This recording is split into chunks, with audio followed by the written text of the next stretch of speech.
രക്തദാനത്തിന്റെ മറവിൽ വൻ സാമ്പത്തിക തട്ടിപ്പ് നടത്തുന്ന സംഘങ്ങൾ സംസ്ഥാനത്ത് വ്യാപകമാണ്.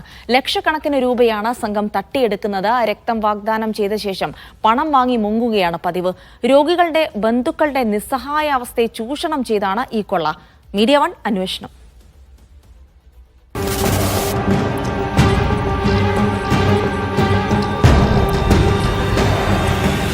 രക്തം ആവശ്യമുണ്ട്, അത്യാവശ്യമായി താഴെ പറയുന്ന നമ്പറിൽ ബന്ധപ്പെടുക. സമൂഹ മാധ്യമങ്ങളിൽ രക്തം ആവശ്യപ്പെട്ട് വരുന്ന ഇത്തരം സന്ദേശങ്ങൾ തട്ടിപ്പ് സംഘം കണ്ടെത്തും.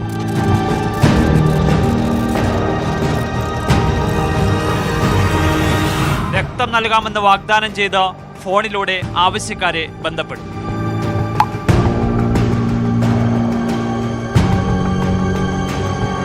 രക്തം നൽകുന്നതിന് പണവും ചോദിക്കും.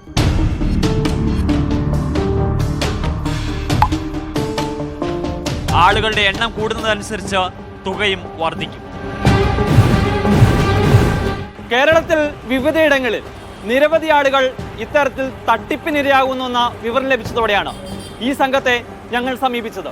സിറ്റിയിൽ ഡൊണേഷനെ കിട്ടാൻ ബുദ്ധിമുട്ടാണ്. അപ്പൊ നമ്മൾ റൂറലിലുള്ള കോളേജിലുള്ള കുട്ടികളെയാണ് കൊണ്ടുവന്ന് കൊടുക്കുന്നത്. ഇവർക്ക് മറ്റു ചെലവുകൾ അങ്ങനെയാണ് കൊടുക്കണോ? അത് അപ്പോഴത്തെ സാഹചര്യം പോലെ. പണം അയച്ച ശേഷം രക്തം നൽകാനെത്തുന്നവരെയും കാത്തിരിക്കും രോഗിയുടെ ബന്ധുക്കൾ. ഒടുവിൽ അവർ എത്താതാകുമ്പോഴാണ് തട്ടിപ്പ് തിരിച്ചറിയുന്നത്. അപ്പൊ ഒരാൾ വിളിച്ചിട്ട് പറയാണ്, എന്റെ 8 പേരുണ്ട്, പണിക്കാരാണ്, അവർക്ക് നാളെ പണിക്ക് പോകാൻ പറ്റത്തില്ല, പണിക്കാശ് തന്നാൽ ഞാൻ വരാം എന്ന് പറഞ്ഞിട്ട് ഗൂഗിൾ പേ നമ്പർ അയച്ചു തരുമ്പോ നമ്മളത് ജെന്യൂനാന്നല്ലേ വിചാരിക്കുക. നമുക്ക് ആശുപത്രിയിൽ നമുക്ക് എക്സ്പെൻസസ് ആണ്, അതിന്റെ കൂട്ടത്തിൽ ഒരുത്തും വന്ന് പറ്റിച്ചൊന്നും കൂടി പോവുക.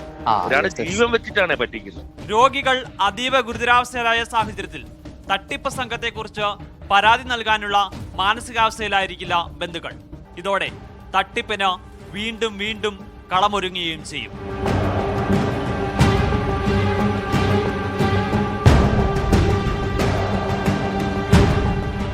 രക്തം ദാനം ചെയ്യാനെത്തുന്നവരിൽ എല്ലാവരും തട്ടിപ്പുകാരാണെന്നല്ല, പക്ഷേ തട്ടിപ്പിനുള്ള സാധ്യത മനസ്സിലാക്കി വൻ സംഘം തന്നെ പ്രവർത്തിക്കുന്നുണ്ട്.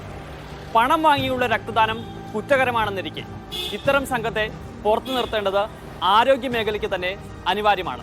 തിരുവനന്തപുരത്തു നിന്നും ക്യാമറ പേഴ്സൺസ് രാജീവ് രാജേന്ദ്രനും സിജോ സുധാറിനുമൊപ്പം Sijo B John, media one.